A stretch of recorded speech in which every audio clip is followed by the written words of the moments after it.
¿Qué tal? Muy buenas noches, estimados participantes, expositor y moderador. Tenemos hoy nuestro evento que lo organiza el Centro Nacional de Investigación de las Ciencias Contables, CENIC, acompañado de la Junta de Decanos de los Colegios de Contadores Públicos del Perú. La conferencia tiene como título Formación del Profesional Contable en Hispanoamérica, Currículo Internacional de los Programas de la Contabilidad. Tenemos como moderador al contador público colegiado Carlos Montes de Oca, secretario del Centro Nacional de Investigación de las Ciencias Contables de CENIC. Adelante, estimado. Muy buenas tardes a todos los presentes. Queremos agradecer, antes de dar inicio, a nuestro CPC Teodoro Paulino Ramírez Chávez, presidente de la Junta de Decanos, asimismo al CPC René Pérez Villafuerte, presidente del CENIT, quienes están apoyando en realizar este tipo de eventos de mucha importancia para la profesión contable. En realidad, tengo el honor de tener a bien de presentar al colega este,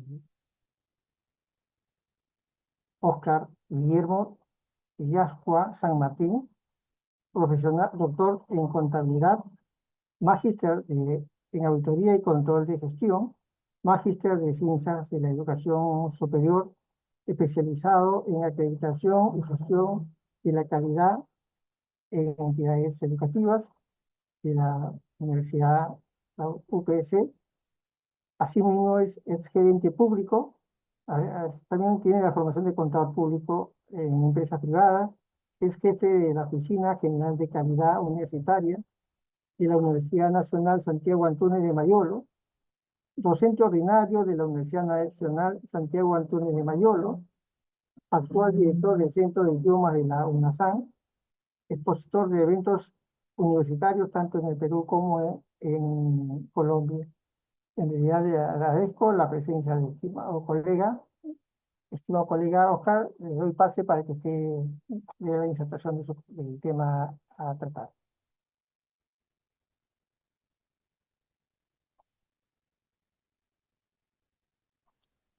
Muy buenas noches con todos ustedes.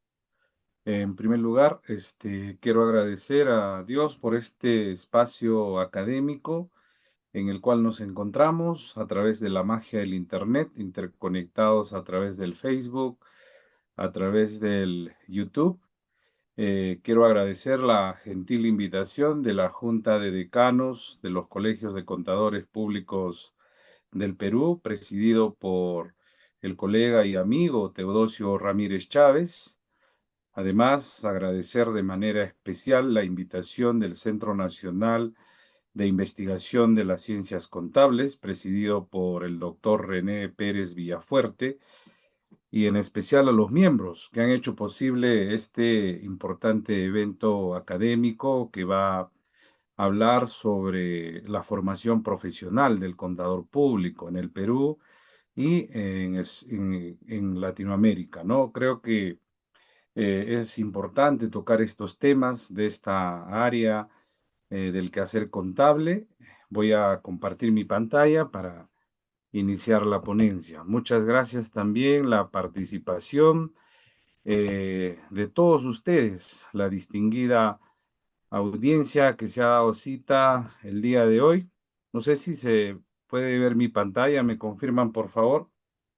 Sí, sabe. Sí, sí, se visualiza. Ok, muchas gracias nuevamente a todos. Vamos a dar inicio a esta exposición relacionada a la formación del profesional contable en Hispanoamérica, el currículo internacional de los programas de contabilidad. Bueno, para hablar de la formación profesional tenemos que hablar de la universidad. La universidad es un ente que forma a los profesionales en diferentes ramas, en diferentes programas. La universidad tiene tres ejes fundamentales, los cuales son la formación del estudiante, la investigación, innovación y desarrollo y la responsabilidad social universitaria. Estos tres elementos están dentro del currículo universitario. Pero los currículos universitarios no se construyen solamente por la voluntad del sistema universitario. Antes se solía realizar a través de una comisión. Existía para la formulación, para el diseño de los currículos, una comisión y se trabajaba en gabinete y se generaba un currículo de un programa de estudios. Pero ahora los estándares nacionales e internacionales demandan la participación de los grupos de interés, de las partes interesadas, y otros modelos lo denominan constituyentes. Creo que es importante destacar que son estos actores quienes definen al final el currículo universitario. Este currículo universitario que tiene que satisfacer la demanda, que tiene que satisfacer las necesidades del entorno social, del entorno económico y del mercado laboral. Creo que eso es fundamental. Como pueden ver en la diapositiva, tiene que existir una interacción entre la universidad y tiene que existir la interacción entre los entes deontológicos, en este caso los colegios de contadores públicos que están en cada uno de los departamentos, reciben a los egresados para que los puedan colegiar. Pero no solamente los colegian, sino que participan en su proceso de especialización y formación continua. Pero eso no es suficiente según los modelos. Los modelos proponen que también estas entidades puedan contribuir en la elaboración de los currículos. También podemos ver a entidades como gobiernos locales, gobiernos regionales, ministerios, superintendencias, quienes deben participar de acuerdo al perfil del egresado que se quiere formar en la elaboración de los currículos. Y también la empresa privada. La empresa privada juega un rol fundamental, pues es el empleador del futuro egresado en el tema de la contabilidad. Entonces, el modelo lo que busca es que los currículos se armen, se elaboren, se formulen, se diseñen, no solamente de manera unilateral por parte de la universidad, sino también que se formulen con el apoyo y con con el apoyo de los grupos de interés, en este caso, las organizaciones públicas, la empresa privada y el ente deontológico que sería el colegio o los colegios de contadores públicos que hay en nuestro país. Entonces, de esa forma es lo que se da inicio a la formulación de los currículos. Ahora, ¿para qué yo creo un currículo? ¿No? ¿Por qué hay esa necesidad de crear un currículo? Porque el currículo es la columna vertebral de la formación del contador público. El currículo es un documento académico, es un documento trascendental que va a fijar la hoja de ruta para la formación del contador. La formación técnica, la formación especializada, pero la formación también en habilidades blandas. En el currículo se expresa todas estas características que debe tener un contador público. Nosotros actualmente vivimos en un mundo interconectado, en un mundo globalizado, donde el contador tiene que tener cierto tipo de características para hacer frente a las expectativas y a las necesidades que tienen las empresas que están dentro de este mundo interconectado. Entonces, los contadores que forman o que se forman en las universidades son contadores que tienen que estar alineados a las tendencias de este mundo globalizado. Además de ello, existen los requerimientos de las empresas, ¿no? Las empresas que cada día se vuelven más complejas, más dinámicas, necesitan de profesionales de alta calidad, profesionales que generen información financiera, profesionales que apoyen con su liderazgo, ¿no? Dentro de la generación de rentabilidad y la toma de decisiones. Estas empresas cada día van evolucionando, van cambiando, tienen nuevos productos y lógicamente las tendencias educativas tienen que estar a la par, porque si no vamos a seguir formando quizás contadores del siglo XX, cuando ya las tendencias educativas han evolucionado en este siglo XXI de manera muy acelerada, ¿no? En este siglo XXI estamos hablando de la inteligencia artificial, por ejemplo, estamos hablando de la revolución 4.0, 5.0, del Big Data, de la automatización de procesos. Entonces, todos estos elementos necesitan escribirse en los currículos para la formación del futuro contador público. Entonces, el contador público, ¿no? Tiene un proceso evolutivo, ¿no? Si ustedes ven la imagen, la pregunta sería, ¿no? ¿En qué momento de esta evolución estamos nosotros? ¿No? Hay contadores, por ejemplo, que ya están trabajando con la inteligencia artificial, ¿no? A través de, por ejemplo, las auditorías electrónicas. Hay contadores que generan la información financiera en tiempo real. No necesariamente tenemos que ser robots, pero tenemos que ver el panorama, ¿no? En qué situación estamos, si el sistema universitario está formando verdaderamente contadores que necesita el entorno económico, el entorno social. Y eso es importante que podamos reflexionar. Por eso acá hay una pregunta, ¿no? Dice, ¿cree usted que la educación y la enseñanza en la educación superior se ha reinventado, transformado según la actual disrupción? O sea, si vemos esta imagen, tenemos que reflexionar, ¿no? Tenemos que ver si verdaderamente los currículos con los que estamos trabajando se adaptan a estos nuevos cambios.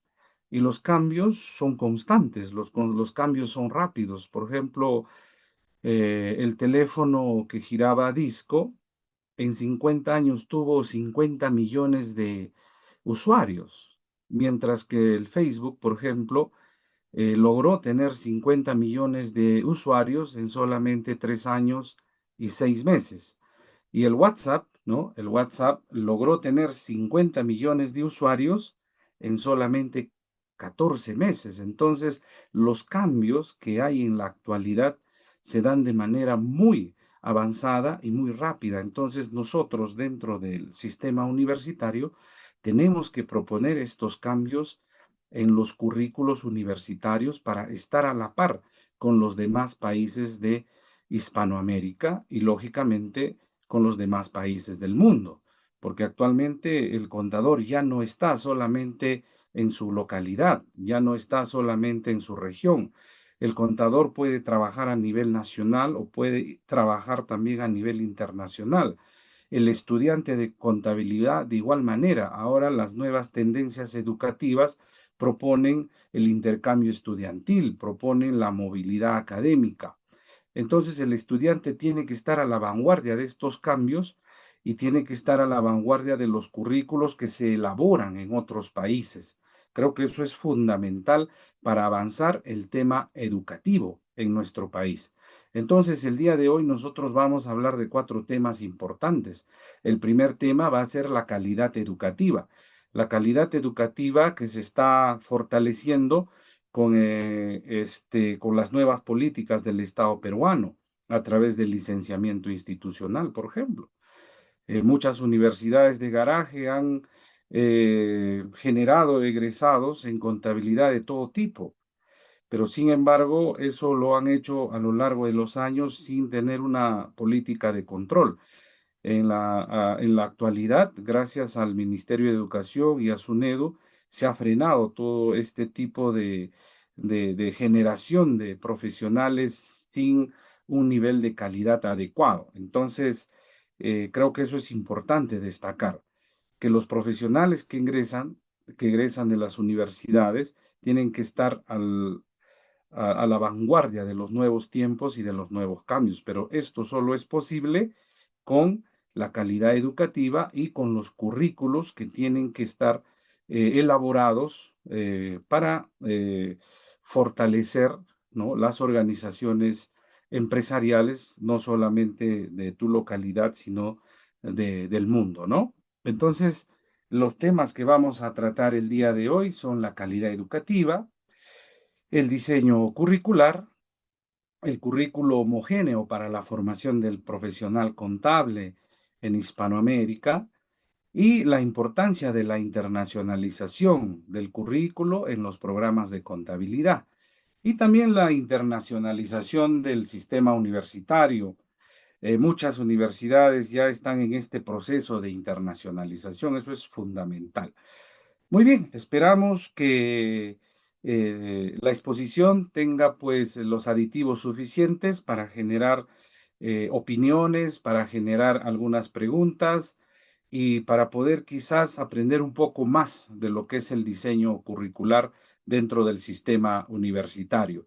Bueno, mi nombre es Óscar Illacuriaga, soy docente ordinario de la Universidad Nacional Santiago Antúnez de Mayolo, doctor en contabilidad. Y bueno, me he especializado un poquito en los temas de acreditación, en los temas también de calidad educativa y el día de hoy vamos a aportar un poco de conocimiento para todos ustedes. Muy bien. Quisiera iniciar un poquito, a ver, voy a minimizar esto. Quisiera iniciar con un concepto de educación, ¿no? Buscando en la teoría, encontramos un concepto relevante, ¿no? De la Organización de las Naciones Unidas, ¿no? Creo que la Organización de las Naciones Unidas ha conceptualizado a la educación como que la educación es el fundamento básico para la construcción de cualquier sociedad. Sin la educación no se puede construir la sociedad. La educación es la inversión única que los países pueden realizar para construir sociedades equitativas, saludables y prósperas. Acá hago un alto y, por ejemplo, vamos a hablar un poquito de Finlandia. Finlandia es el país más feliz del mundo, ¿no? Hay un ranking que señala los países donde las personas son felices. Y uno de los países más felices del mundo, donde las tasas de corrupción son mínimas, donde la delincuencia prácticamente no existe, donde las cárceles están vacías, donde el sistema educativo es de primer nivel, es Finlandia. Finlandia es un país nórdico que pese a las adversidades de su clima, que pese a esos problemas que tienen en cuanto a su geografía, es uno de los países más equitativos del mundo, es un país saludable y es un país próspero, ¿no? Entonces, esos modelos son los que nosotros debemos de imitar para poder salir de estos problemas sociales, educativos en los cuales nos encontramos. El artículo 26 de la Declaración Universal de los Derechos Humanos de 1948 señala que todos tenemos el derecho a la educación. Y sí, eso se ve en los países de Latinoamérica, que hay gran cantidad de estudiantes que sí están yendo a los colegios, ¿no? Lamentablemente, en los países de Latinoamérica también hay una privatización de los colegios, ¿no? Y hay muchos colegios que verdaderamente no están cumpliendo ciertos tipos de requisitos o estándares para ver el nivel educativo que brindan a la comunidad y a la sociedad.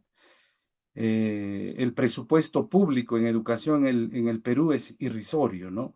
Entonces, estas situaciones tienen que mejorar, ¿no? A nivel inicial, a nivel primario, secundario, a nivel superior hay cierto tipo de mejora con el tema de las condiciones básicas de calidad y con también los presupuestos que se ha entregado por concepto de canon minero en algunas universidades que tienen zonas de influencia con minería importante, ¿no? Como es el caso de la universidad donde yo laboro. Pero esta es una definición importante que tenemos que tener presente, que lo manifiestan las Naciones Unidas. Entonces, ¿por qué hablamos un poquito de lo que es el CINEACE, ¿no? De lo que es el SUNEDU, de lo que es el Ministerio de Educación? Porque ellos son los órganos rectores que aseguran la calidad en el sistema universitario, en la educación básica regular.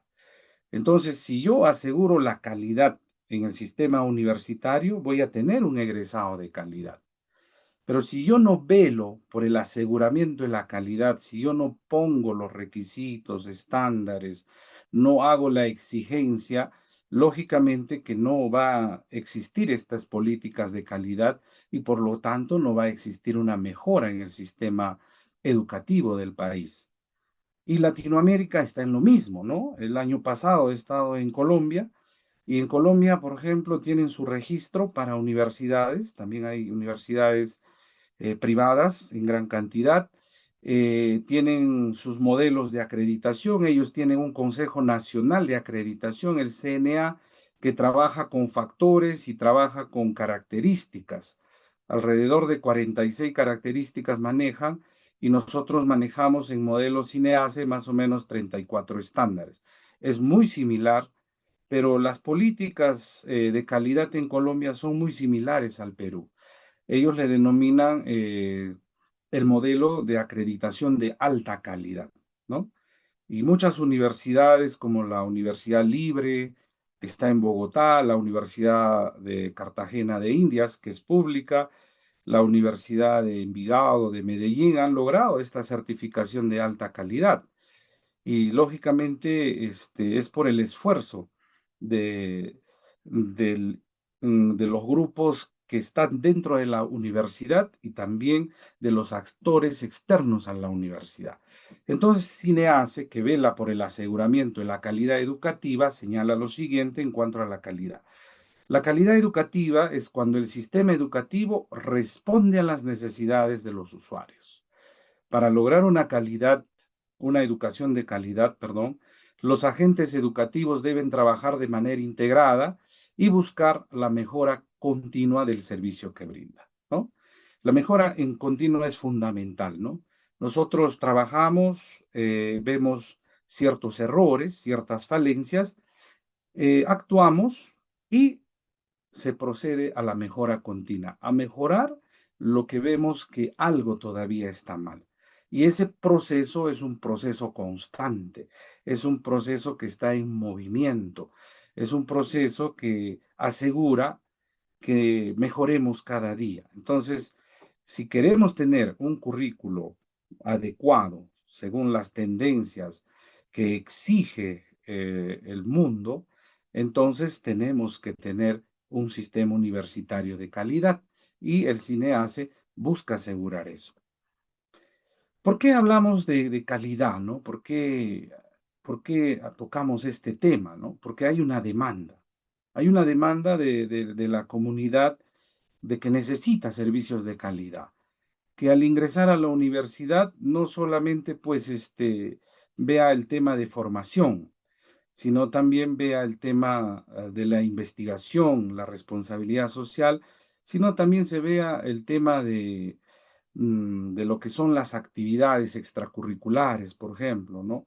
Que se haga la tutoría, ¿no? La consejería al estudiante, el acompañamiento, la nivelación a los ingresantes, la movilidad académica, que se trabaje con los grupos de interés. Entonces, el sistema universitario necesita fortalecer los servicios porque hay una demanda de esto, ¿no? Además, se habla de calidad porque esto está enfocado en el desarrollo humano sostenible, ¿no? Nosotros sabemos que el ser humano tiene que tener competencias, ¿no? Y el ser humano cuando entra al sistema universitario, no solamente tiene que saber, sino tiene que saber hacer. O sea, el tema teórico lo tiene que aplicar, sobre todo en contabilidad. El tema procedimental es lo más importante en el enfoque por competencias. El profesional tiene que saber hacer y también tiene que saber ser.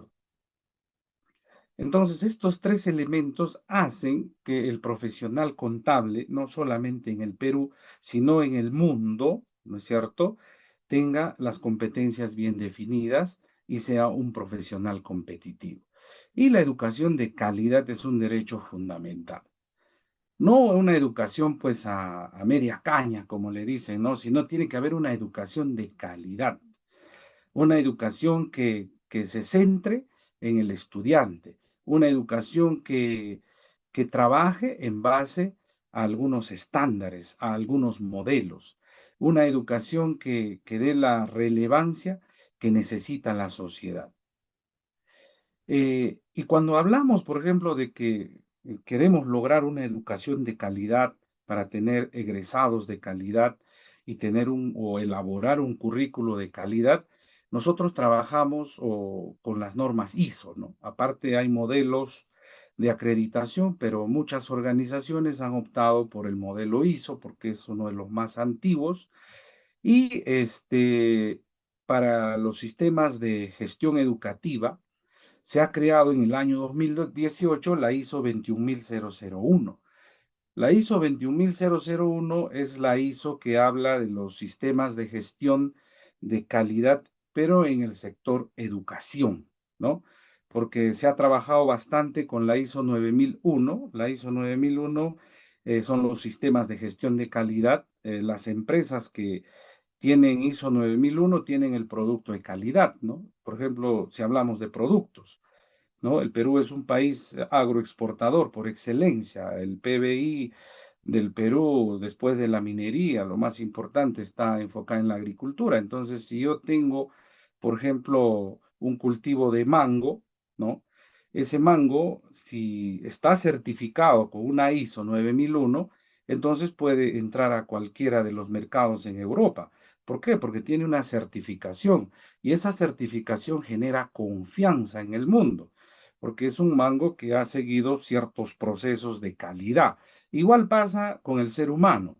El ser humano, ¿no? El ser humano igual pasa por procesos de calidad. Y el sistema universitario asegura con procesos estratégicos, con procesos misionales, con procesos de soporte, que esta persona, ¿no? sea un producto, un ser humano, un profesional de calidad. Entonces, ¿quién garantiza eso? Una certificación como la ISO o una certificación como las que otorga el CINEACE en el caso del modelo educativo peruano.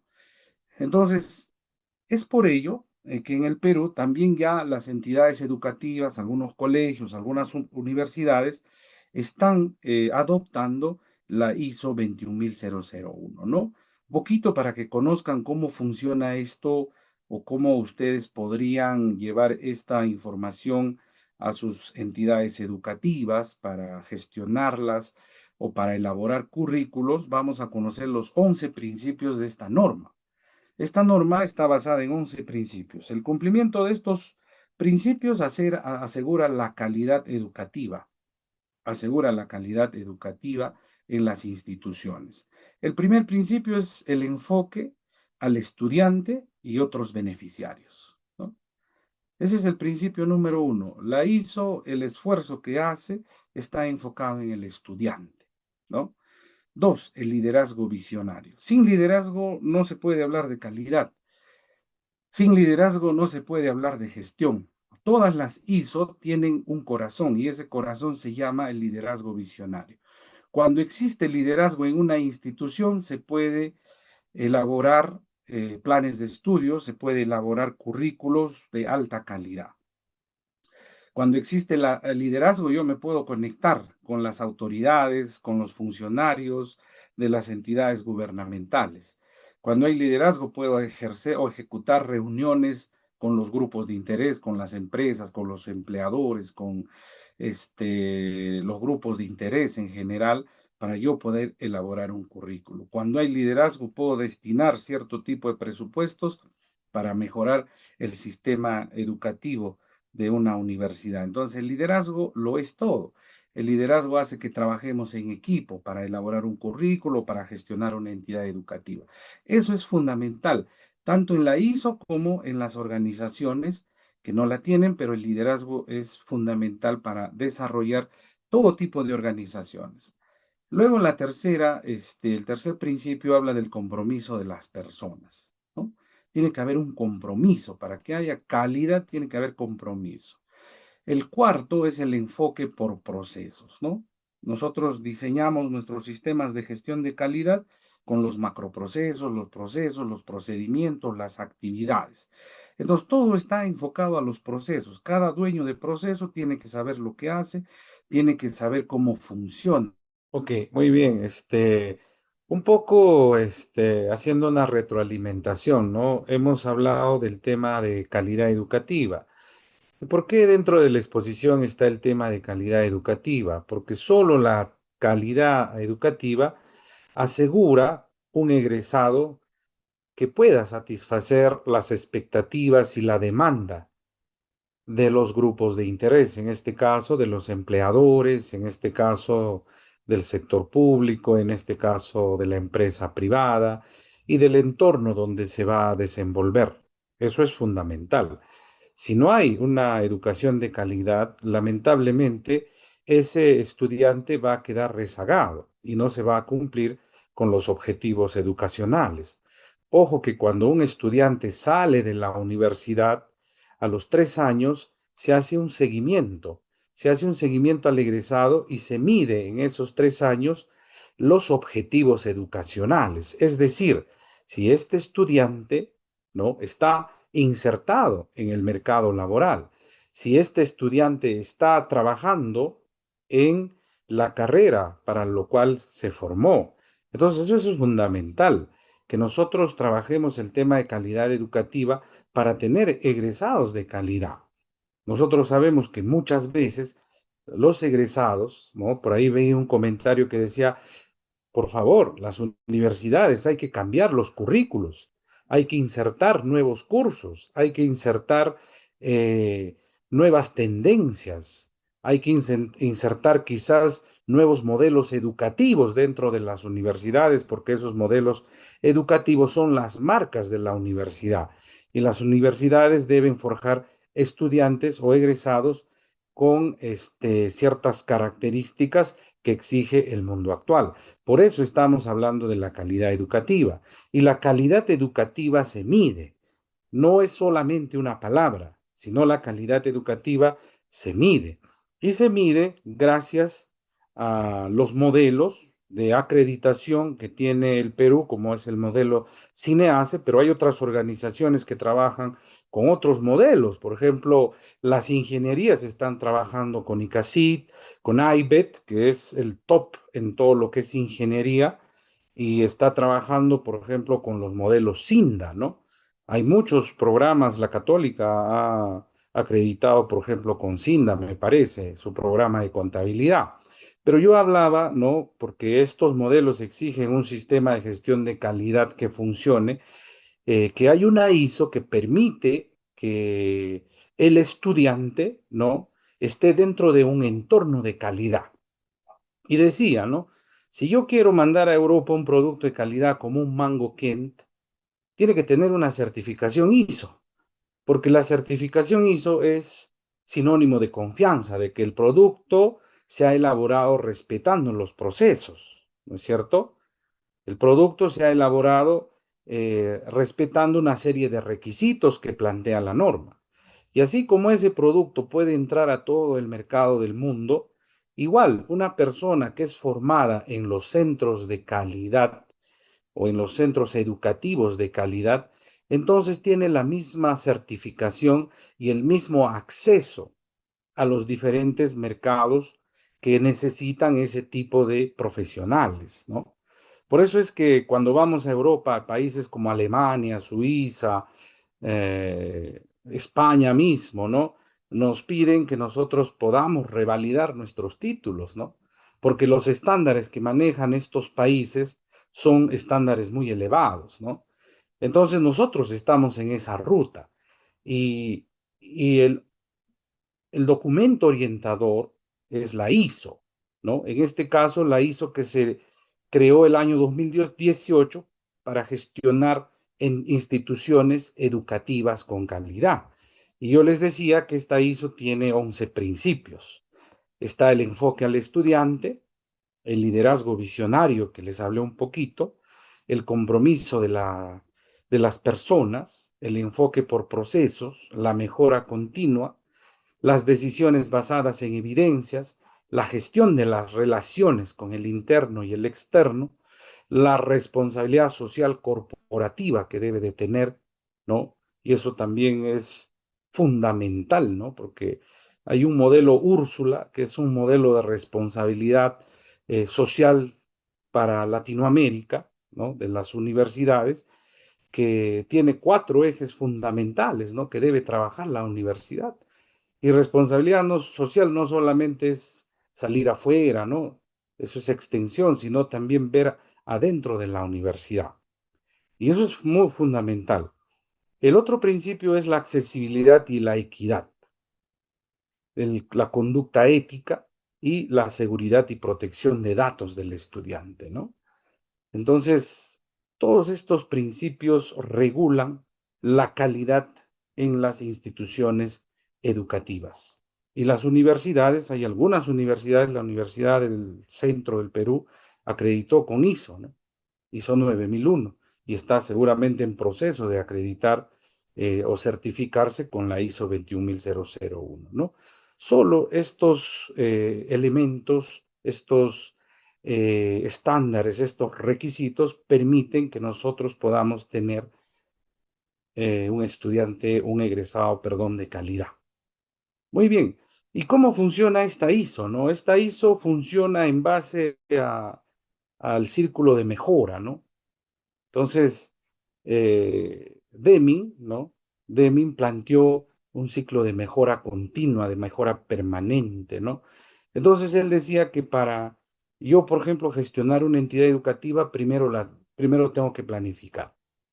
El currículo es un elemento planificador de cómo voy a enseñar al alumno, de qué materias va a estudiar el alumno, de los créditos que va a tener cada curso, de las horas, del perfil del egreso que va a tener, del perfil del ingreso, ¿no? De las sumillas que tengo que entregar para que el docente pueda preparar sus clases, ¿no? De las estructuras de los sílabos, que también es un elemento planificador. Entonces, si yo no planifico, no puedo hacer. Lo primero que tengo que hacer es planear, y la ISO genera eso, ¿no? En el planear tiene contexto de la organización, liderazgo, planificación y apoyo. Una vez que se ha planificado en este ciclo de mejora, yo tengo que hacer lo que planifiqué, ¿no? Porque yo no puedo hacer si no tengo un plan.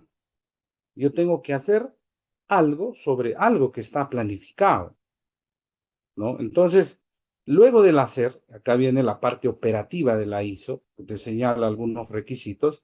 Entonces, luego del hacer, yo verifico lo que he hecho. Y en esta verificación siempre hay situaciones, falencias, hay algunas desviaciones, algunos errores que se pueden suscitar, ¿no? Entonces, yo no lo puedo dejar ahí. Sobre lo que está pasando, yo tengo que actuar, ¿no? Yo tengo que actuar, yo lo tengo que cambiar, yo lo tengo que mejorar. Esa es la idea del ciclo de mejora continua. Entonces, este ciclo hace pues que la gestión de la calidad educativa en las instituciones universitarias o de EBR funcione de manera adecuada y vaya siempre adelante, porque las ruedas siempre tienen que ir adelante, nunca para atrás. Entonces, en un currículo vamos a encontrar seguramente algunas situaciones, como pasó en la pandemia, ¿no? La pandemia nadie se lo esperó, nadie pensó que iba a pasar y nos cambió el chip a muchos de nosotros. Muchas compañías como Zoom, que estaban relegadas, after pandemia, empezaron a resurgir y ahora pues son empresas exitosas, porque esas situaciones también generan nuevas oportunidades. Entonces, post pandemia, muchas universidades han empezado a cambiar sus estructuras curriculares, han empezado a cambiar sus mallas, han empezado a tener otro tipo de estrategias didácticas, ¿no? Han cambiado a la presencialidad 100% al sistema semipresencial, quizá. En las escuelas de posgrado también sucede lo mismo, ¿no? En el estudio de idiomas también sucede lo mismo. Entonces, eso es lo que pasa cuando nosotros trabajamos en la ruta de la calidad. Siempre hay algo que mejorar y siempre hay que ir para adelante. Entonces, los currículos igual tienen esa misma perspectiva, ese mismo performance y trabajan de esa manera. Muy bien, entramos a lo que es el diseño curricular, ¿no? El diseño curricular, o perdón, el concepto de currículo. Vamos a conceptualizar un poco el currículo. Según Cinease, es un documento académico producto del análisis filosófico, económico y social que contiene criterios, métodos, procesos e instrumentos estructurados para el desarrollo de un programa de estudio, ¿no? Entonces, importante, ¿no? Importante. Si yo voy a llevar adelante un programa de estudios, tengo que tener, en primer lugar, aparte del estudio de demanda social, tengo que tener el currículo. Un currículo estructurado y que responda a los nuevos paradigmas, que responda a los cambios sociales, que responda a la economía del contexto donde se va a desarrollar, ¿no? Según la ISO 21001, el currículo es una información documentada sobre qué, por qué, cómo y qué también deben aprender los educandos de manera sistemática e intencional, ¿no?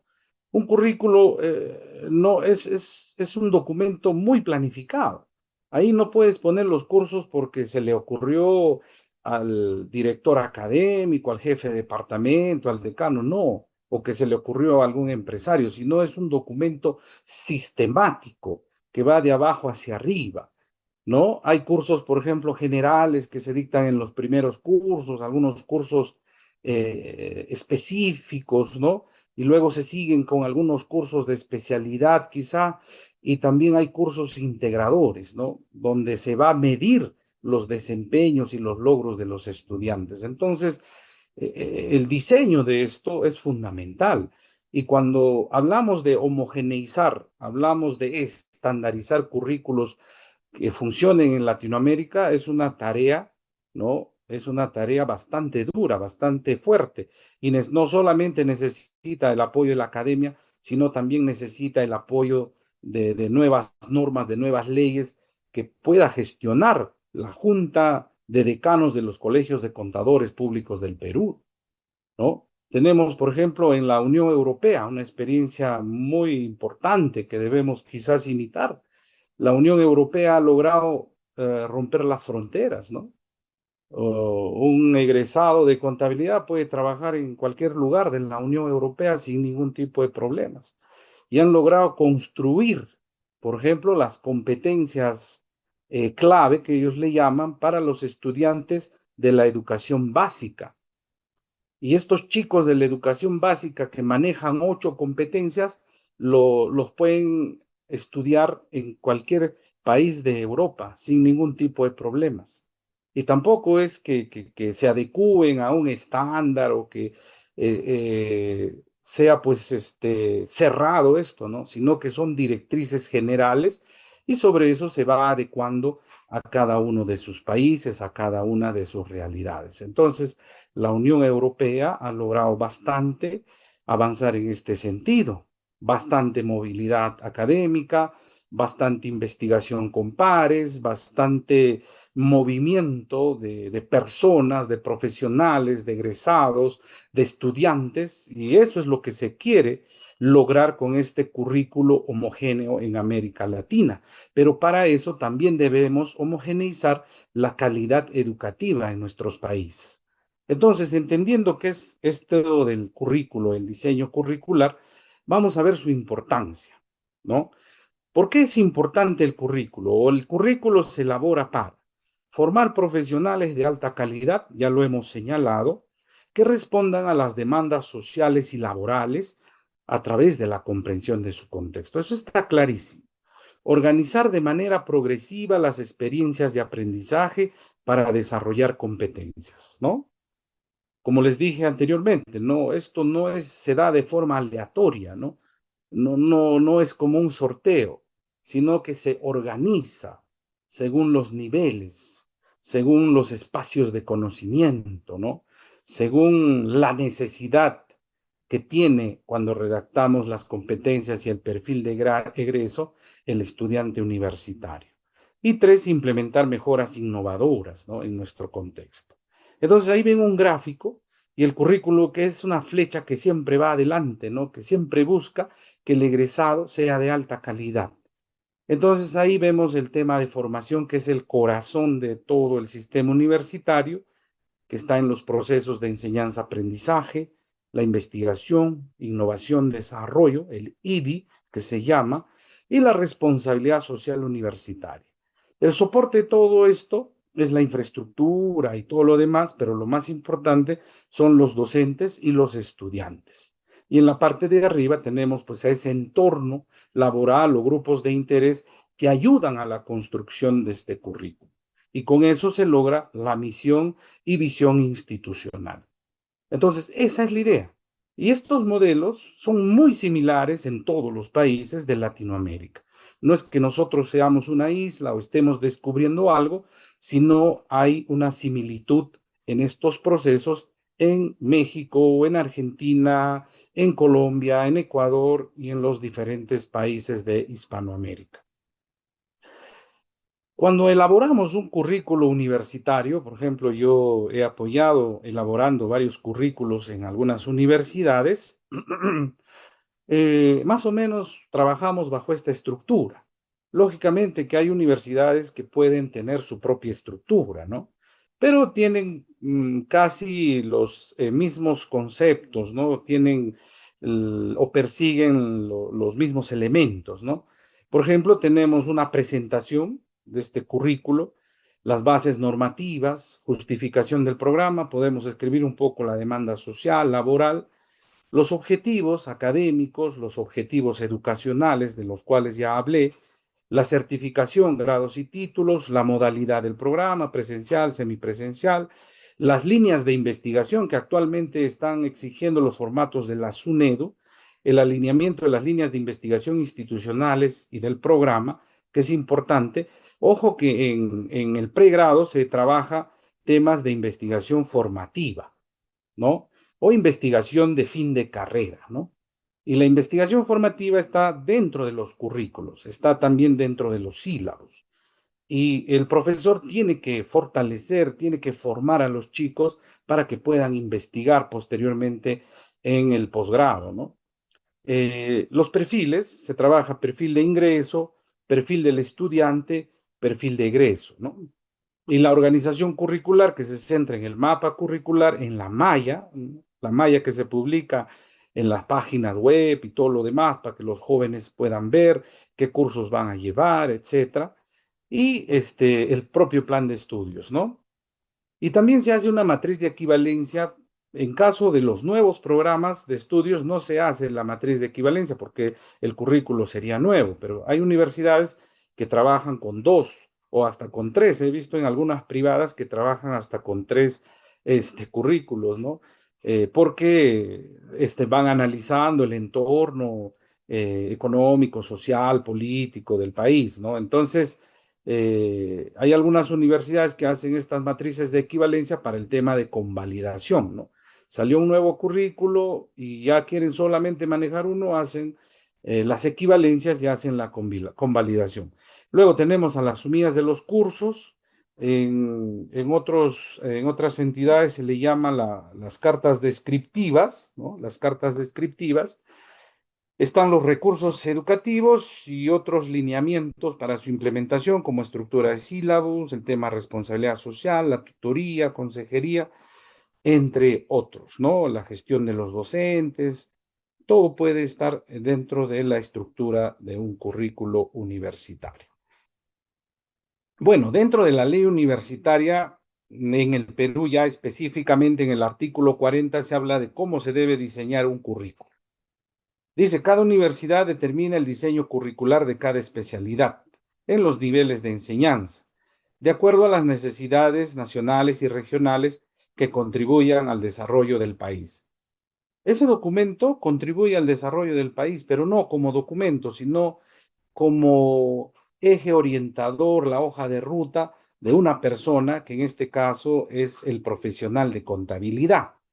El profesional de contabilidad que ha estudiado con un currículo impecable que se ajusta a las expectativas, a las demandas actuales, entonces va a contribuir a la sociedad.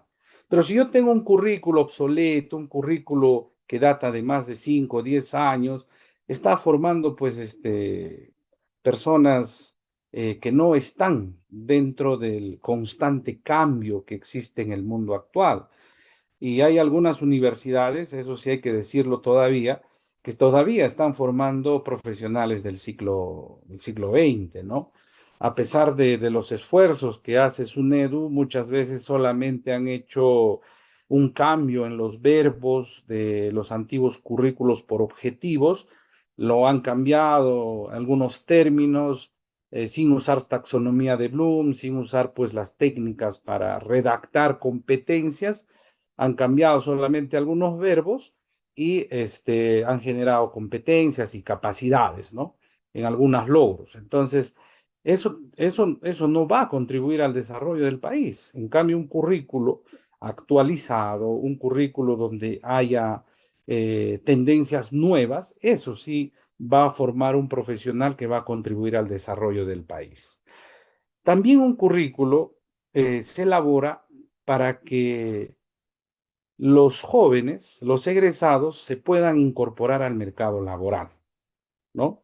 Es más, hay currículos que pueden darse a través o pueden insertarse en algunos currículos el tema de la certificación progresiva, ¿no? Porque eso también lo acepta la ley universitaria. Entonces, si yo termino unos cursos o un módulo en un curso integrador, entonces puedo ir certificando al estudiante. Esto que va a permitir que el estudiante, ¿no?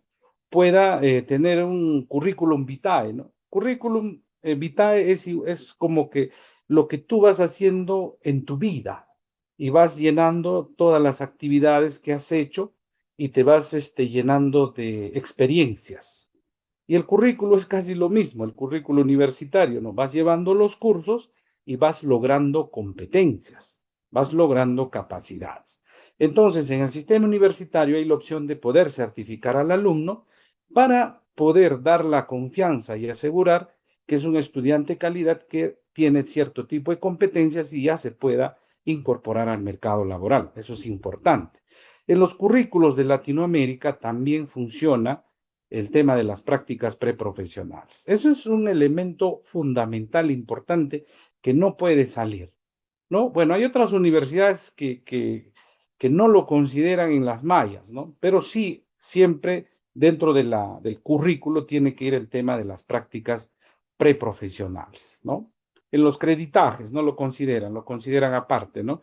Entonces, en los países que hemos visitado, hemos visto que las prácticas preprofesionales tienen diferentes tratamientos, ¿no? En el Perú tienen un tratamiento, en otros países se da otro tratamiento, quizás más rígido, porque el estudiante hace educación dual, ¿no? Va estudiando y va pudiendo hacer sus prácticas en empresas. Para eso hacen convenios. El gobierno es más exigente en el tema de la remuneración. Ojo que a los practicantes también hay que darles la remuneración mínima vital, ¿no? Eso es fundamental. Entonces, dependiendo de cada país cambian las reglas de juego, pero en los currículos se considera sí o sí las prácticas preprofesionales. Nuestra ley universitaria señala que cada 3 años hay que actualizar el currículo o cuando sea conveniente. Sí, si hay algo tan fuerte como una pandemia o algún cambio, ¿no? Como el que ahora estamos experimentando con la inteligencia artificial, la revolución 4.0, 4.0, la 5.0, la automatización, la big data, etcétera. Entonces, si hay un cambio importante, entonces tiene que evaluar, revisar y se tiene que cambiar ese currículo, ¿no? Porque la demanda ya es otra, ¿no? O también en las universidades, sobre todo públicas, se va revisando cada 3 años porque la ley así lo exige. Además de ello, dice la enseñanza de un idioma extranjero, inglés. Sí, también eso es importante dentro de las estructuras curriculares, ¿no? Además, en los currículos, en el diseño, hay que considerar los estudios generales, los cursos generales, estudios específicos, los cursos específicos y los de especialidad. Eso ya lo tienen claro, ¿no? Entonces, de esa manera se construye un currículo. Quizás si la Junta me invita en otra oportunidad y hay no sé, interés, yo podría hacer una demostración ya práctica de cómo se construye un currículo, ¿no? Cómo se construye un currículo alineado a las tendencias nacionales y también alineado quizás a las tendencias de universidades de países extranjeros. Podemos hacer una comparación, ¿no? Muy bien. Dentro del diseño curricular, en el modelo de acreditación del CINEACE, hay un estándar, el estándar 9, que es cómo debemos elaborar el plan de estudios o el currículo, ¿no? Pero esto también va acompañado de otros estándares, como el estándar 10, que son las características que debe tener el currículo o el plan de estudios, el enfoque por competencias, la articulación con IDI, investigación, desarrollo, innovación y responsabilidad social, y el tema de movilidad. Con estos elementos, ¿no? Nosotros vamos a tener un currículo de alta calidad, que forme un profesional contable que esté a la vanguardia de otros sistemas universitarios de otros países. Por ejemplo, hemos hecho un análisis del modelo colombiano, ¿no? En el modelo colombiano ya no hablan de dimensiones, sino hablan de factores. Y en el factor 5 dice aspectos académicos y resultados de aprendizaje. En el modelo colombiano no hablan ya de estándares, sino hablan de características. Y como pueden ver en su modelo de calidad, de acreditación, de mejora de la hermana República de Colombia, ustedes pueden ver, por ejemplo, la característica 18 y 19, ¿no? Dice la característica 18 que el currículo contribuye a la formación de valores, actitudes, conocimientos, métodos, capacidades, habilidades. Busca la formación integral del estudiante y genera resultados en el aprendizaje, ¿no? Eso es importante, pero es muy similar. Y en la característica 19, ¿no? Dice que los currículos son flexibles y pertinentes, ¿no? Se mantienen actualizados para facilitar la movilidad de los estudiantes y también se puede generar a través de la movilidad que el currículo tenga un ámbito nacional e internacional, ¿no? Entonces, como pueden ver, en Colombia, nomás haciendo una comparación, más o menos tiene la misma concepción y seguramente con otros países de Hispanoamérica, ¿no? Entonces, eso se tiene que trabajar bien. Eso sí tiene que ser un trabajo serio, un trabajo comprometido de los docentes, de los estudiantes, de los administrativos, de las autoridades y del externo también, ¿no? De las empresas, de las organizaciones públicas, de las organizaciones privadas, del mismo gobierno, ¿no? Eso es fundamental. Ahora bien, ¿por qué ahora que hemos conocido un poco cómo se genera, cómo se elabora un currículo en nuestro país, ¿no? Nos preguntamos, ¿no? Nos preguntamos y decimos, ¿no? ¿Por qué un currículum homogéneo de los programas de contabilidad? Porque necesitamos contadores para el mundo, ¿no? Trabajamos con normas internacionales de información financiera, ¿no? Generamos la información para la correcta toma de decisiones, ¿no? Entonces necesitamos contadores para el mundo, ¿no? Contadores que promuevan el liderazgo y generen información financiera de calidad, ¿no? Ahora se habla del liderazgo digital también, ¿no? Entonces el contador no solamente debe ser un trabajador más de la empresa, sino el contador debe ser aquella persona que lidere el cambio, ¿no? Porque el contador sabe todo, el movimiento de la empresa. El contador es el corazón de la empresa. Entonces, tiene que ejercer ese liderazgo. No solamente, yo he visto en algunas organizaciones que el contador se le ve una vez al año, ¿no? Cuando presenta sus estados financieros, sobre todo en el sector público, ¿no? Ahora con la implementación de las normas internacionales de contabilidad del sector público, ya tiene que tener otro performance, ¿no? Las universidades deben estar pensando ya en estos cursos que tienen que tener dentro de sus currículos, ¿no? Esta normatividad que debe ser aplicada. Y bajo esto se tiene que generar la información y se tiene que ejercer el liderazgo que corresponda. ¿Ok? para una adecuada, y que fortalezcan con las experiencias y conocimientos de otros países del mundo y orientar su trabajo hacia las necesidades globales, ¿no? Esa es la idea, ¿no? Acá yo soy Ancashino, ¿no? Acá hay una de las 10 empresas más grandes del mundo, está en Ancash, que es la minera Antamina.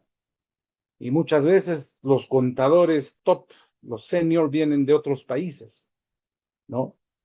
Y así debe ser, o sea, un contador peruano también puede estar en otros países sin ningún tipo de problemas, por lo que debemos de pensar, pese a las críticas, porque también el currículum homogéneo tiene críticas, ¿no?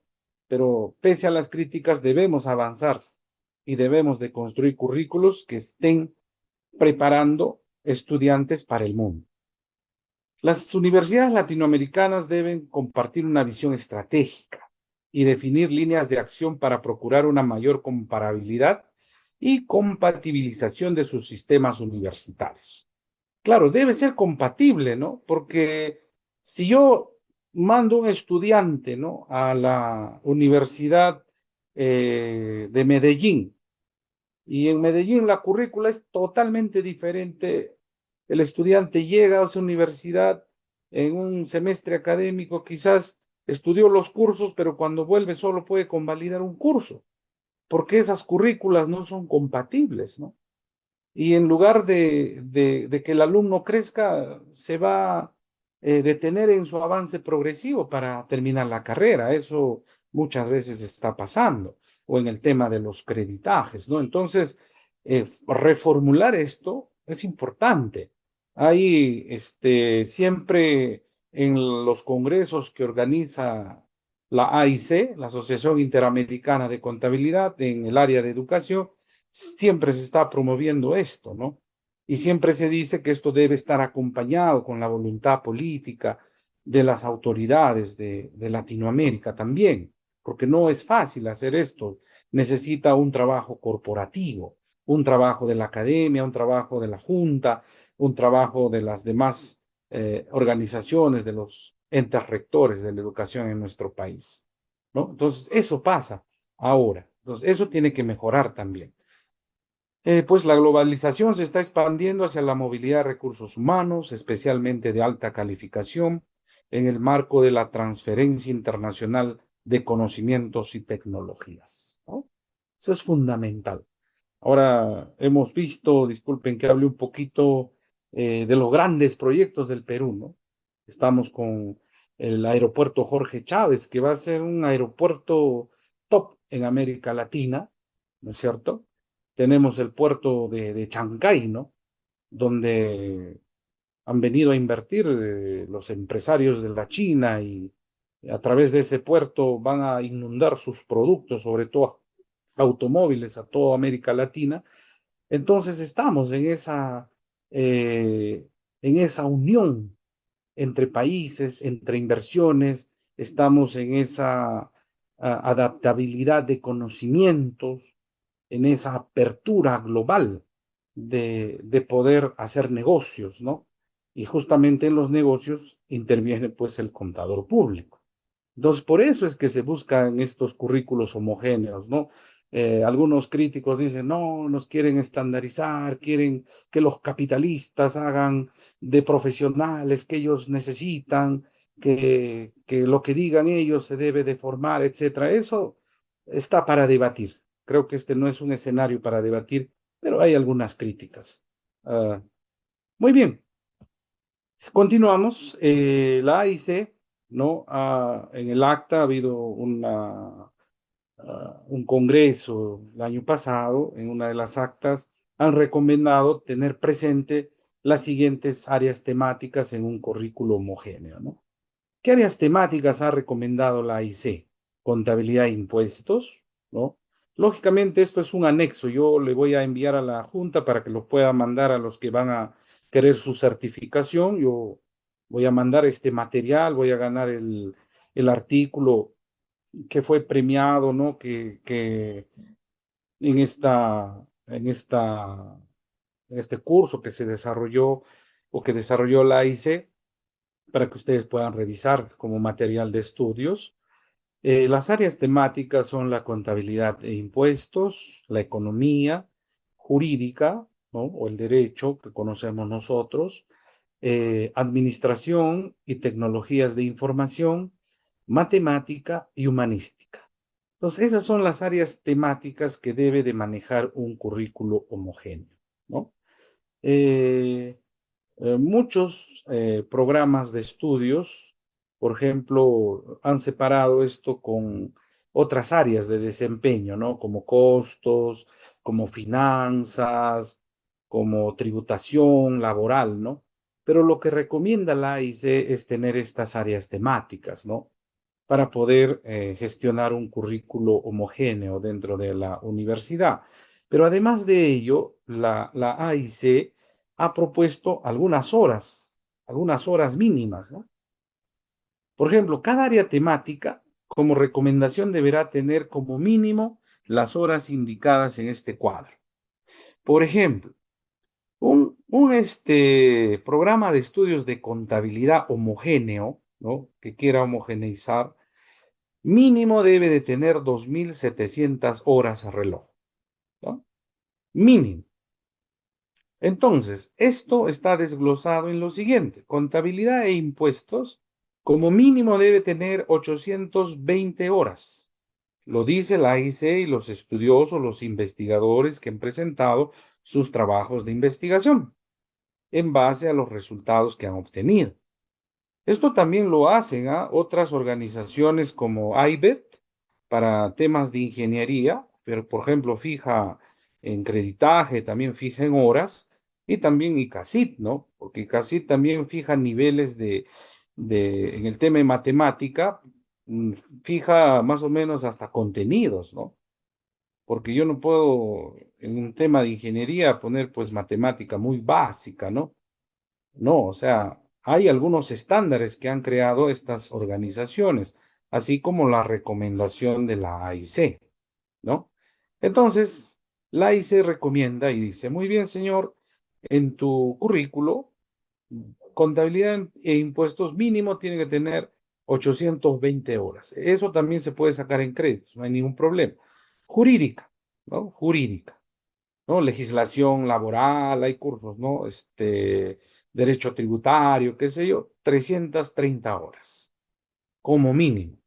En administración y tecnologías de la información y economía, 600 horas, ¿no? Que es bastante, ¿ah? Es bastante, le dobla jurídica.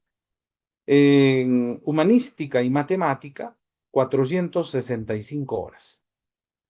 En espacio final de integración o prácticas preprofesionales, debe tener 100 horas como mínimo. Ya las universidades del Perú, de otros países, pueden adoptar horas diferentes, ¿no? Según crean conveniente. Y en espacios de distribución flexible, que pueden ser cursos, qué sé yo, de cursos generales, cursos selectivos, 415 horas. Eso ha sido lo que acordó en AIC el Comité de Educación y que, bueno, lo ha puesto de manifiesto y donde se ha recomendado, pues, que un currículo homogéneo tenga más o menos estos estándares, ¿no? Muy bien.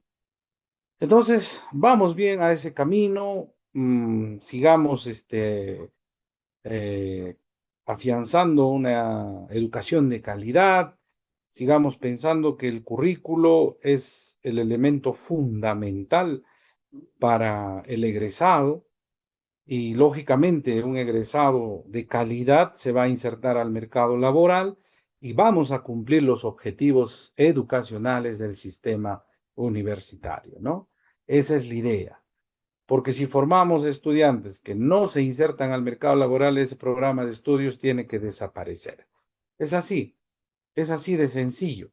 Y eso se ve también en los exámenes de admisión, ¿no? Hay muchos programas que ya no tienen postulantes, ¿no?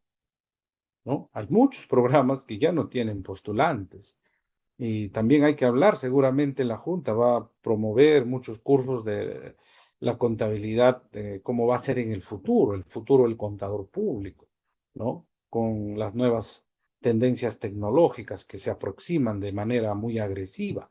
¿Es un desafío o es una oportunidad? Yo creo que es una oportunidad. Muy bien.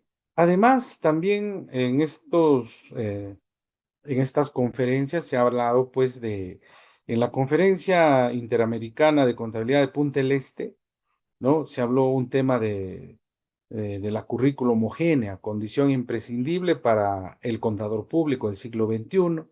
Se presentó un trabajo interamericano del área temática 4, educación, subtema 4.1, la formación del contador público interamericano hacia una currícula homogénea. Autores, Palén Acuña Ricardo y Ana María del Campo, ¿no?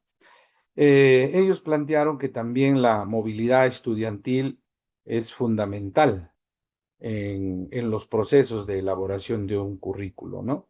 Si yo hago un currículo que esté a la altura, ¿no? De lo que se elaboran en otros países, o si me pongo de acuerdo con otras universidades, entonces elaboramos currículos homogéneos, entonces va a haber la movilidad estudiantil.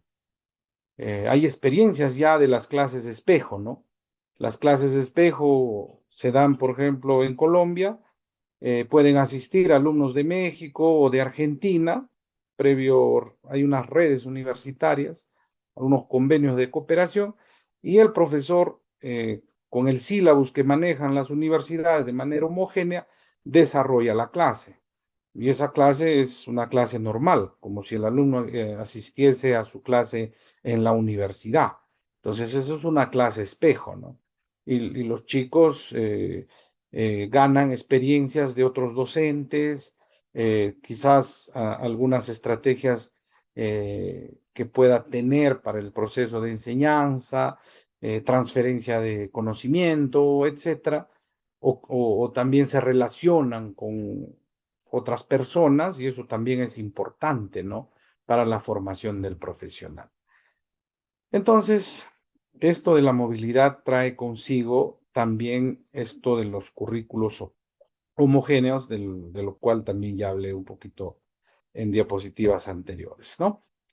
Bueno, y para terminar, vamos a ver un poco sobre los elementos de la internacionalización de los programas de contabilidad. ¿Cómo internacionalizamos los programas, no? Ya hemos visto que lo internacionalizamos teniendo la calidad educativa, ¿no?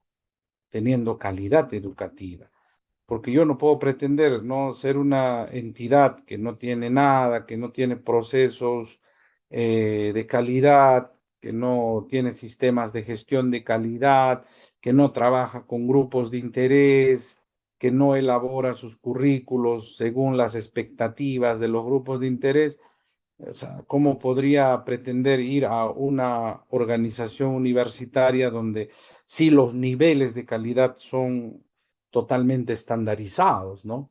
Y obedecen a políticas de calidad y cumplimiento de metas y objetivos educacionales, ¿no? Entonces, ahí habría una contraposición, ¿no? Entonces, no funcionaría eso, ¿no? No funcionaría. Hemos hablado también del diseño curricular, cómo se elabora, ¿no? Cuáles son sus elementos, por qué es importante. Este currículo homogéneo que se está proponiendo en Latinoamérica, ¿no? Bajo cierto tipo de estándares, como número de horas, como las áreas temáticas. Y estos elementos hacen pues que nosotros internacionalicemos la universidad, que nosotros hagamos posible que nuestros programas de estudios, ¿no? Se fortalezcan con el apoyo de otros centros de educación superior. Para ello, yo necesito crear las redes universitarias, ¿no? Acá en Hispanoamérica, en América Latina, hay redes universitarias, ¿no? Que permiten el trabajo de investigación con pares, ¿no? Hay redes de investigación que permiten la movilidad académica, los intercambios, ¿no? Y internacionalizamos de esa manera también los currículos, ¿no? Entonces, hay universidades que hacen hasta convenios con universidades no solamente de América Latina, sino de otros países del mundo, para la doble certificación, ¿no? Para la doble certificación. Eso es importante. Entonces, en sus currículos insertan temas de aprendizaje de idiomas, ¿no? Fundamental. Si voy a hacer doble certificación, por ejemplo, la ESAN tiene muchos cursos en idioma inglés, ¿no? Eso es fundamental. Entonces yo necesito internacionalizar los programas de contabilidad. Es importante. No podemos vivir solamente de lo que pasa en nuestro entorno local, en nuestro contexto cotidiano, ¿no?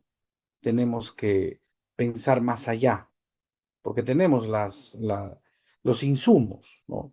Trabajamos en base a estándares globales que emite el IFAC, ¿no? Y que lo ha adoptado el Perú a través del Ministerio de Economía y Finanzas, y formamos profesionales que pueden estar a la vanguardia de cualquier necesidad de las empresas que hay en Latinoamérica y el mundo, sin ningún tipo de problema. Los beneficios de la internacionalización del currículo son: genera calidad en la educación, hay convenios de cooperación, hay homologación de los títulos profesionales, ¿no? Eso es muy importante. Hay transferencia de tecnologías, hay logro de objetivos educacionales y tenemos un campo laboral en el exterior. Muchos programas de ingeniería, por ejemplo, que han acreditado con ICASID, en el acuerdo de Washington que tienen, pueden trabajar en cualquier parte de América Latina, ¿no? Sus egresados. Y creo que eso es importante, ¿no? Que se fortalezca este tema de homologación de los títulos, de que el campo laboral se pueda expandir, ¿no? No solamente pensar a nivel local o regional, ¿no? Sino con el conocimiento y la calidad que me ha generado estudiar con un currículo bien elaborado, bien formulado, bien diseñado, pueda también aspirar a poder trabajar en otros lugares, ¿no? Y como última reflexión, Nelson Mandela decía que la educación es el arma más poderosa que puedes usar para cambiar el mundo, ¿no?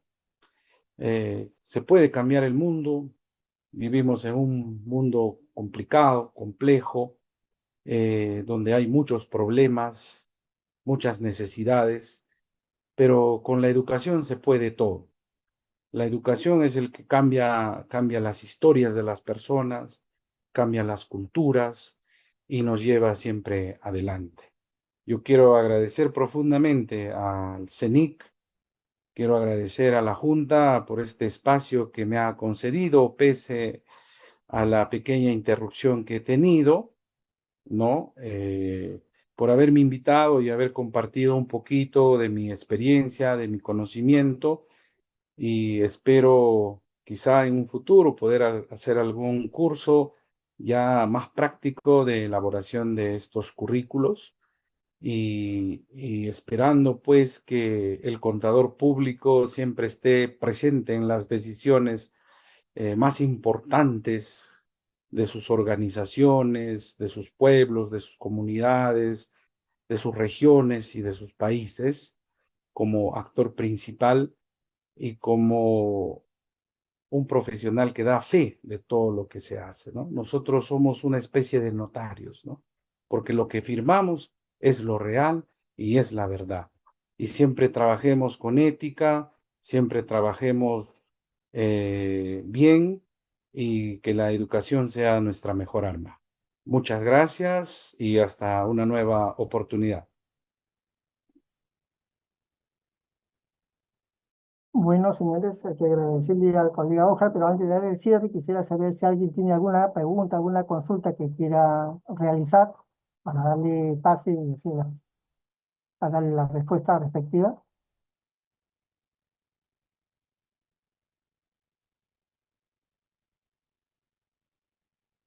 ¿Algún participante, por favor, aquí? ¿O está todo conforme? La En exposición el está, chat hay algunos comentarios. no lo puedo visualizar, me gustaría que si me pueden ayudar.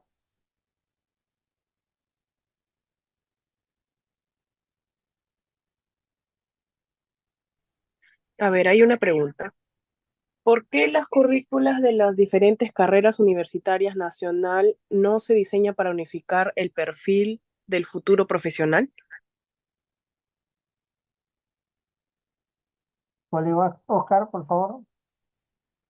¿Me puede repetir la pregunta, por favor? ¿Por qué las currículas de las diferentes carreras universitarias nacionales no se diseñan para unificar el perfil del futuro profesional?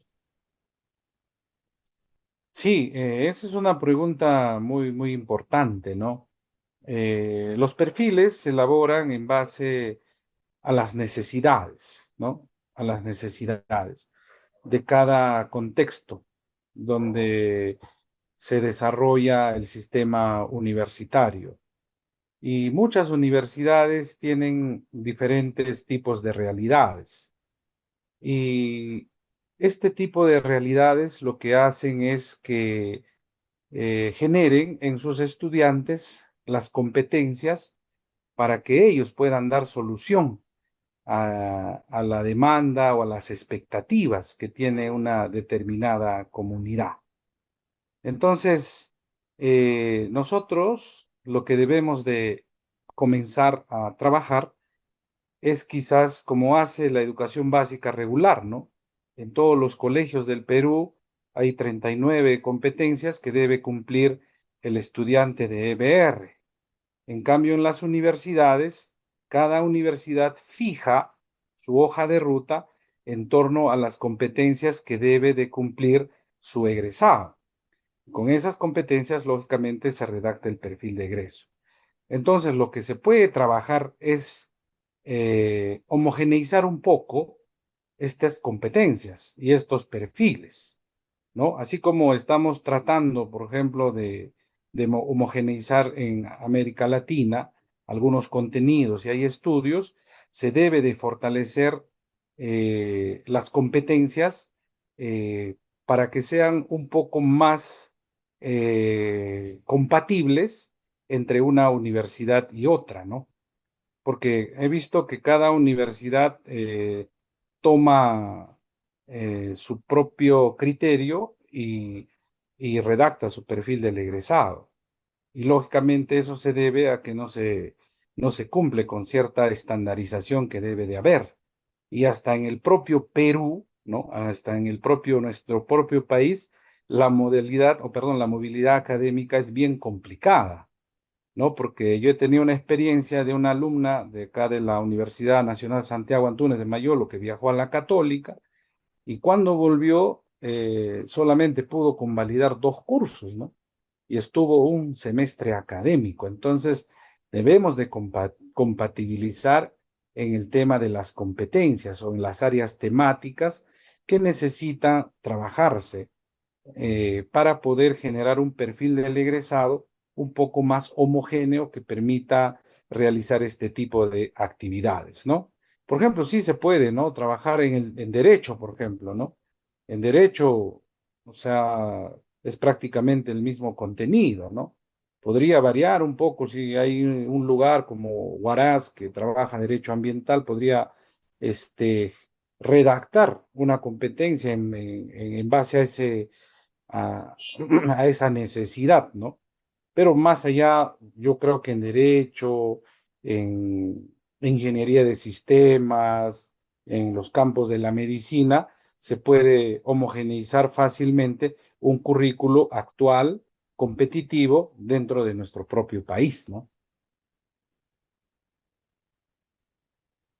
La colega Neri pregunta si la SUNEDU ha publicado algún manual para el perfil de egreso y si tiene algunos instrumentos para su medición. De tenerlo, ¿cómo lo puedo ubicar? Sí, lo que la SUNEDO ha publicado son las condiciones básicas de calidad, ¿no? Los modelos de acreditación son los que publican cómo se debe de trabajar en base a dimensiones. En el caso del Perú, el modelo CINEACE habla de 4 dimensiones que se deben de trabajar. Entonces, la dimensión más importante por ejemplo, es la dimensión de formación, donde está el currículo. Pero también está la dimensión estratégica, donde se redacta el perfil de egreso, ¿no? Donde se redactan los objetivos del programa de estudios, donde se habla también de todo lo que es el aporte de los grupos de interés. Entonces existen algunas metodologías para redactar las competencias. Entonces las competencias se redactan bajo algunas metodologías, como por ejemplo el uso de los verbos, el uso de la taxonomía, ¿no es cierto? Y las competencias se redactan en base a las áreas de desempeño del egresado. Después de trabajar esas competencias, se genera el perfil del egreso del estudiante de la Universidad X. Entonces existen algunos mecanismos, algunas matrices que se pueden ver en los modelos de acreditación, un poquito la parte general, pero las matrices sí, quizás yo le podría dar por interno o podría entregarlo acá a usted, que es personal de la Junta, para ver un poquito cómo se podría redactar ese perfil del egreso, ¿no? De una manera metodológica y oportuna para que la colega lo pueda realizar en el programa de estudios donde trabaja, ¿no? Perfecto. El colega Jesús pregunta, ¿con qué frecuencia se recomienda revisar los parámetros de apoyo para la estandarización del currículo? Bueno, la frecuencia es más o menos de 3 años, ¿no? Para hacer una revisión, ¿no? Del perfil del egreso, del currículo, ¿no?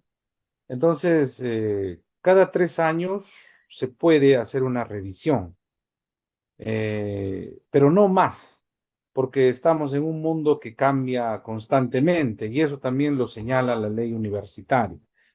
En algunos programas de estudio he visto, sobre todo las universidades privadas, están en constante revisión de sus currículos. ¿Por qué? Porque ellos tienen usuarios, porque sus egresados trabajan, por ejemplo, en la banca, en las superintendencias, por ejemplo, en contabilidad. El egresado de la Universidad de Lima es requerido por los bancos, los inversionistas, los empresarios, ¿no? Que siempre están viendo las características del egresado de esta universidad, ¿no? Por ejemplo, ¿no? Entonces ellos generan esa exigencia para que se haga una revisión del currículum. Y no solo eso, a veces también les dicen, oye, pero yo necesito chicos que manejen Refinitiv, ¿no? Es un software que tiene información financiera global o que usen Bloomberg. Entonces yo tengo que anexar en mi currículo, en los cursos de finanzas, los laboratorios con Bloomberg. Entonces yo tengo que revisar cómo este estudiante al salir va a poder manejar toda esta tecnología, ¿no? Entonces, siempre cuando crean conveniente se puede estar revisando este currículo, cómo va funcionando, cuáles son las expectativas. Hay un comité consultivo que se reúne casi siempre con la universidad y pueden conversar de algunos detalles de cómo se está llevando a cabo este proceso de enseñanza-aprendizaje y se podría revisar y mejorar el currículo, ¿no? Pero la pertinencia que tiene es cada 3 años. El colega David pregunta, ¿considera que también debe tenerse especial énfasis en la aplicación de las normas internacionales de formación IES? Sí, claro que sí, sí. No he hablado mucho de las International Education Standards, ¿no? Los estándares internacionales de educación, ¿no? Que la IFAC ha aprobado, ¿no? Eso es fundamental para formular los perfiles de egreso, ¿no? Porque la IFAC en sus manifiestos de estos estándares, más o menos ya te conduce a la idea central de cómo debe de ser un aspirante a contador público. de cómo debe ser el perfil del profesional que se van a formar en las universidades del mundo, ¿no? O sea, es un documento orientador también para redactar un perfil del egresado, ¿no? Pero en la AIC se ha recomendado estas áreas temáticas. En el tema de los estándares internacionales de educación, también te dan guías orientadoras muy importantes, muy interesantes para poder elaborar los currículos. El colega Pavel pregunta, operativamente, ¿las áreas temáticas se han de traducir en competencias bajo el modelo de competencias? ¿Este diseño por áreas parece ser más propio que un modelo por contenidos? Sí, o sea, lo que va a aterrizar un poquito las áreas temáticas, lógicamente tienen que tener competencias, ¿no? Y esas competencias tienen que tener sus unidades de competencias o los cursos, ¿no? Que se van a abrir, ¿no? Entonces, y estas unidades de competencia ya tienen sus capacidades. Y estas capacidades son las que abren los contenidos, ¿no? Pero la redacción sí tiene que ser, en contabilidad de impuestos, tiene que haber una redacción de la competencia que debe lograr el estudiante, ¿no? Entonces, yo redacto y todo el esfuerzo que se haga posterior a ello hace pues que la competencia se logre o no se logre, ¿no? Esa es la idea. Eh, entonces, un poquito para trabajar esto, estas áreas temáticas que se ha propuesto sí deben terminar en la redacción de competencias profesionales, ¿no? Y evidenciar el logro de las competencias o los resultados del estudiante. Hay un último comentario de Ángel. Los docentes universitarios tienen que ser más prácticos que académicos, debido que en algunas universidades enseñan profesionales que no tienen experiencia, solo dominan la parte teórica y falta lo práctico. ¿Qué se debe hacer para obtener que los estudiantes egresados logren una calidad educativa? Muy bien, eso es una realidad que ha descrito el colega o el estudiante. Sí, es cierto, ¿no? En muchas universidades, por la misma ley universitaria, el docente tiene que estar a dedicación exclusiva, ¿no? A veces cuando el docente quiere salir a trabajar a una organización del Estado, a una empresa privada, a veces se ve limitado. ¿Por qué? Porque la misma ley universitaria lo ata, ¿no? Por la dedicación exclusiva, por el tiempo completo, y no le permite salir. Entonces, muchos docentes pedimos licencia, ¿no? Pedimos licencia para poder interactuar con el mundo real, para poder realizar actividades dentro de las organizaciones, hacer las consultorías, ¿no? O trabajar dentro de las organizaciones de manera proactiva, ¿no? Entonces, el Ministerio de Educación para esto ha propuesto la modalidad de contratación tipo A y tipo B. En el tipo A está tratando de pagar, ¿no? Sueldos muy elevados para aquellos docentes que vengan y sean contratados en las universidades públicas, ¿no? Entonces, estos docentes tipo A se les contrata y aportan su conocimiento. Y también la otra estrategia es la movilidad académica, ¿no? A veces con los convenios de cooperación vienen algunos docentes de algunas universidades, sobre todo el extranjero, que sí les permiten hacer cualquier tipo de actividad privada para que también el docente pueda estar en el campo de acción, porque lo que manifiesta es real el colega o el estudiante, ¿no? Muchos docentes solamente se están dedicando a la academia, ¿no? Y no están quizás haciendo gestión en algún tipo de organización, porque eso es lo importante, ¿no? Que el docente pueda trasladar esos conocimientos en el estudiante. Y ahora, pues, con todo este tema de la inteligencia artificial, con el tema de las tecnologías, ya es necesario, ¿no? Que haya un elemento más práctico también dentro de las universidades. Entonces, yo creo que para dar solución a esto tiene que haber un cambio en la ley universitaria, porque antes los docentes podían gestionar las mismas universidades.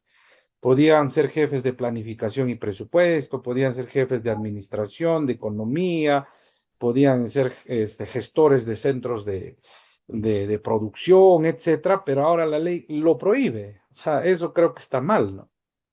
Entonces, eso se tiene que regular para que justamente se pueda cambiar esta realidad, ¿no? Pero sí, ese es un porcentaje, pero hay otro gran porcentaje de docentes que sí están haciendo contabilidad, que sí van fortaleciéndose, capacitándose, haciendo intercambios, investigando, y eso es lo que te pide ahora los modelos académicos del CINEASE, la misma SUNEDU, el mismo CONCITEC, y hay unas políticas en cuanto a las remuneraciones también para ejercer la mejora continua en la gestión docente de las universidades. Bueno, colega, creo que yo solamente hacer una pregunta y espero que no sea tan difícil.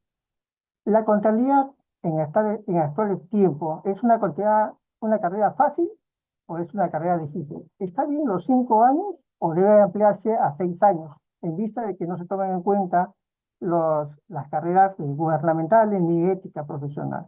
¿Qué opino? ¿Qué opinión tiene usted sobre esos temas? Bueno, yo he visitado una universidad que se llama CEIPA, que está en Medellín, y la carrera de contabilidad es 4 años, ¿no? Y tienen un modelo educativo, un currículo totalmente diferente a lo que he visto en la mayoría de universidades en América Latina, ¿no? Es un currículo que ellos han gestionado ante el Ministerio de Educación de Colombia, y el Ministerio de Educación de Colombia también se puso un poco reacio a esto, pero ellos demostraron que ese currículum podía funcionar. Y en esa universidad que se llama CEIPA, que tiene el respaldo de la Universidad de Arizona, de Estados Unidos, se logra estudiar contabilidad en 4 años. Yo creo que 5 años es un tiempo prudente para poder tener un egresado de calidad, ¿no? Siempre y cuando gestionando un currículo actual que responda a los tiempos modernos, a la tecnología y a la ética que usted manifiesta, ¿no? Porque todo esto de la inteligencia artificial, todo esto de los estudios y del trabajo de contador tiene que estar acompañado de este tema fundamental que es la ética, ¿no? Pero sí, yo he elaborado varios currículos y es suficiente 5 años para poder lograr las competencias que requieren los grupos de interés. Bueno, creo que no ha habido más preguntas. Se le agradece, mi estimado Oscar San Martín, por su excelente exposición. La Junta de Decano, por intermedio de su presidente, Teodoro Paulino Ramírez Chávez, y el presidente del CENI, René Pérez Villafuerte, le agradece, e igualmente de todos los presentes que hemos estado contentos de su exposición. Muchas gracias y hasta otra oportunidad. Gracias a ustedes, un honor.